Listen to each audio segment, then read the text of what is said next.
The circular economy is an important approach to reduce greenhouse gas emissions through a more efficient material flows. However, the inclusion of circular economy actions and underrepresented in national climate policies and measures due to their sectoral nature and the challenge of quantifying impacts. For a bit more on the role of climate change and in an evolving megapolis like Lagos, we're now being joined by Titi Oshodi, who is the Special Advisor on Climate Change and the Circular Economy to the Governor of Lagos, Babajide Sanwo-Olu. Thank you so much for joining us today here on Newsday. Welcome. Thank you for having me.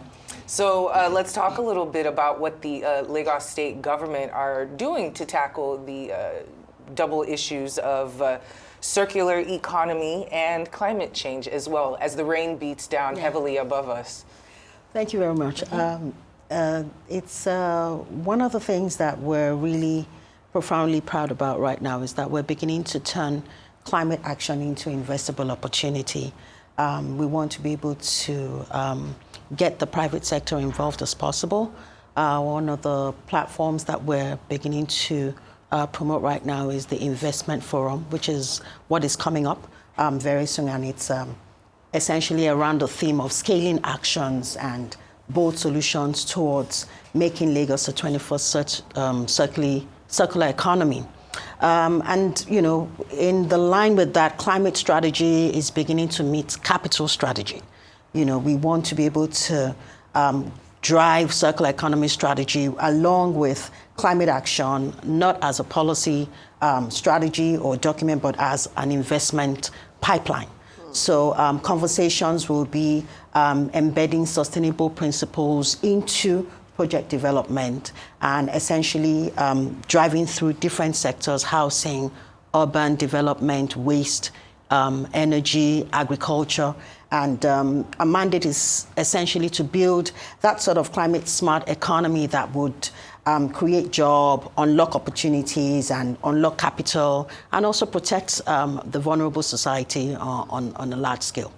So how much support are you getting, from the people? You talked about getting the private sector involved.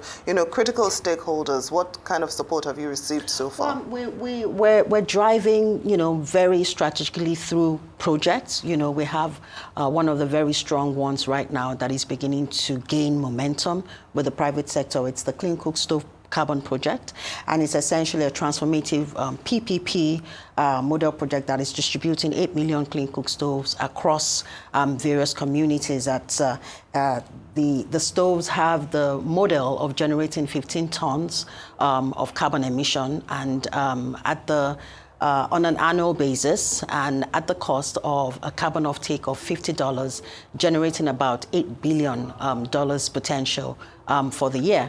And these are the sort of investments that the private sector would be interested in. Capital ventures would be interested in it, essentially because they're reinvestable to be able to drive infrastructural projects as co-benefits for the communities that we're going to be distributing this clean cook stove towards. Okay, could you tell us some more about the green investments and how much impact they stand to make? Well, we're monetizing carbon credits, we're reducing emission, we're improving indoor air quality.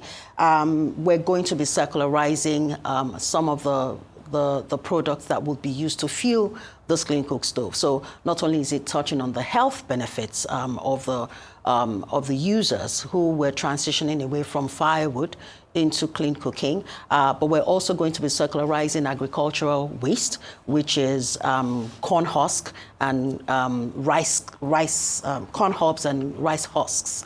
And we're also going to be circularizing sawdust, which is also a byproduct of wood processing. And these portend the opportunity to open up entrepreneurial pipelines in terms of scale, in terms of operations, in terms of generating revenue, for MSMEs within the locality.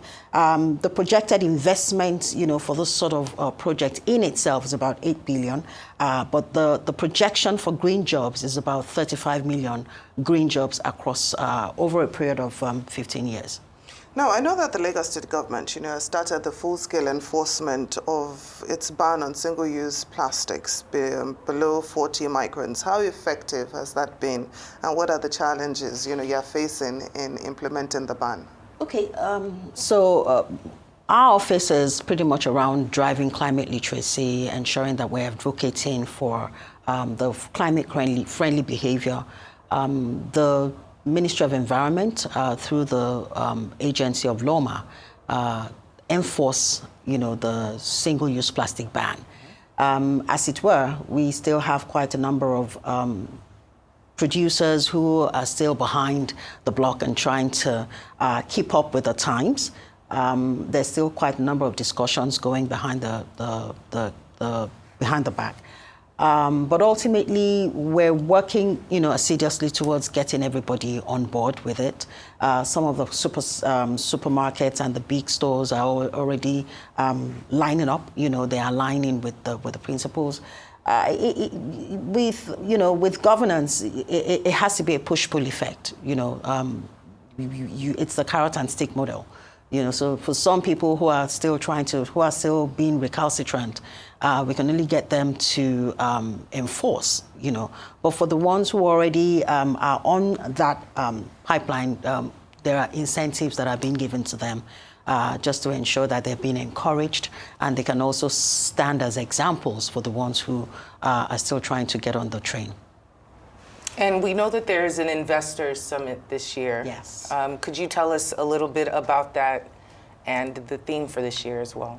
So because, global capital is shifting, investors are becoming more ready, not only to profit, but they also want to have, purpose along with their profiteering, right? So ESG compliance is no longer an option. It's become a market demand. People want to be able to know what are the SDG alignment nodes that they're touching with the businesses and their commerce. And regulatory clarity and reform-minded leadership is beginning to be the talk within the industry. So we want to be able to provide that place where production, profitability, mandates achievement are benchmarked against ESG alignment, SDG nodes, so that there's a purpose around profiteering. Like I said again, the investment forum is centered around various pillars within the sectors. Circular economy is one of the very, very strong pillars because we're beginning to see that it's aligning. It's an approach to not just environmental, but also for economic and social inclusivity as well. So we're creating livelihoods, at the base of the paradigm, right at the bottom of the pyramid. And we want to be able to engender and encourage recycling, youth-led innovations, green innovations, and, company cooperatives as well. So a lot of the conversations, circular economy is going to be taking a very, very strong stand, within that conversations. But then I'm wondering, can Lagos State's experience in community recycling and waste to wealth program be replicated, in other parts of Nigeria, and what lessons can be learned from the approach in Lagos State? Oh, absolutely. I think that, we've already started to simulate projects like that. We have a project called the Eco-Circulate. And we've done that in like 6 different locations. We did it in Ayobo, we did it in Lekki, we did it in Trade Fair, we did it at the Trade Fair, we did it at Badagry. Some densely populated locations, we've started to experiment the idea of waste collections and also driving commerce by pointing and directing sort of from a waste bazaar model. Driving a couple of these MSMEs who already are in the green field, who are recyclers, so that people can see firsthand what value is placed on their waste, depending on what sort of waste is prevalent, in that community. The people are beginning to see what is possible when they hold on to their waste. And the next phase right now is to be able to sustain that behavior by getting private sector and, the sort of PPP behavioral model that we're talking about right now, so that we can start to have the collection hubs in those locations, and we can then help these young businesses to scale by, stimulating the market and also infusing the supply for it. But are there plans to collaborate with other states, in Nigeria? I'm sure. I mean, ultimately, we're going to get there. It's just the fact that we're still, at this point, sort of inundated with our numbers and our volume, and we need to be able to have a clear direction with that. I know that Ogun State, a lot of our recyclers are based in Ibadan. Some of them are in Ogun State, and they drive their commerce in Lagos. So, in a way, there's that, cross-carpeting, going on at the moment. But we need to be able to optimize the waste management spectrum here before we start to look at, it usually just starts with Lagos. Once we have a good trajectory, it's easy for us to be able to, cross to the other side. Fair enough. And with carbon credits, how does one implement the monetization of those carbon credits in Nigeria? So, usually, the green financing is premised upon two markets. You've got the voluntary market and you've got the compliance credit market. If I have to reference with the clean cook stove that we're distributing right now, it's a project that is seated within the Paris Agreement. We have those badges that ensure that the integrity of the carbon footprints that are being captured is weighed against very strong technology within the MRV, monitoring, reporting, and verification.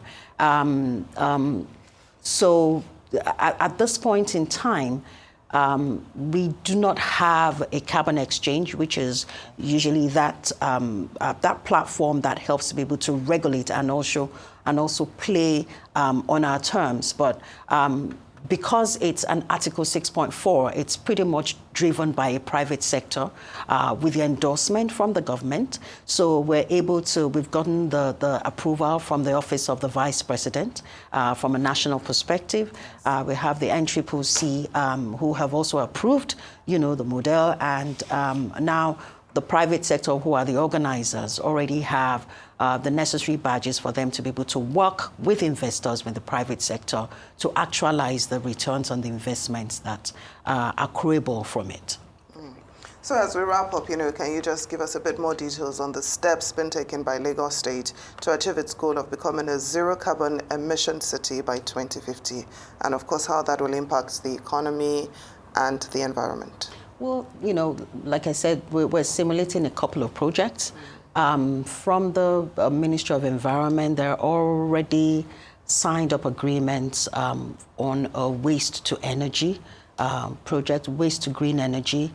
Some of our landfills right now are being, reprocessed, in terms of getting the volume and the right machinery to be able to provide energy, whether through solar or through biogas.